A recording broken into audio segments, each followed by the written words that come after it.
한길 리서치 여론조사에서 차기 대선 주자 지지율 1위에 오른 윤석열 검찰총장이 갤럽 조사에서도 지지율이 껑충 뛰었습니다.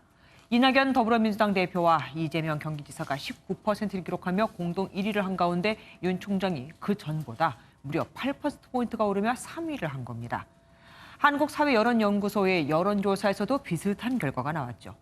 하지만 앞선 조사에서는 윤 총장이 24.7%의 지지율을 기록했던지라 여론조사의 신뢰성이 도마 위에 오르기도 했습니다.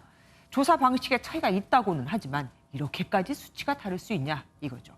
어쨌든 분명한 건 추미애 장관과의 갈등 이후 윤 총장의 지지율이 상승을 했다는 걸 겁니다.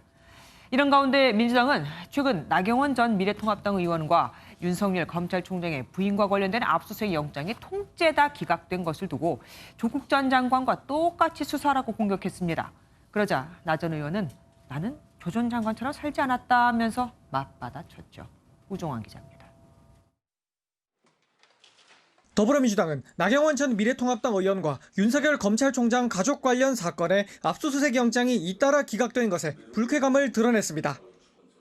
조국 전 법무부 장관과 비슷한 사안을 두고 선택적 수사를 한다며 똑같이 수사하라고 비판했습니다.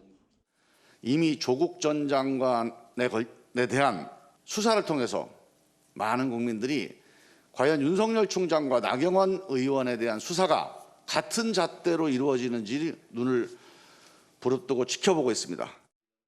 신동근 최고위원은 검찰과 법원의 카르텔 가능성까지 거론하며 압박했습니다.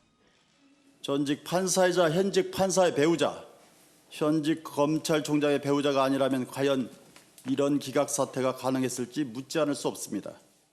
나 전 의원은 민주당에 경고한다며 SNS를 통해 적극 반박에 나섰습니다. 나 전 의원은 자신과 윤 총장이 조 전 장관처럼 살지 않았다며 표창장을 위조한 혐의가 있느냐고 되물었습니다. 이어 추미애 검찰을 앞세워 정치활동의 싹을 자르려 한다며 조 전 장관을 낙마시킨 것에 대한 민주당의 치졸한 복수라고 비판했습니다.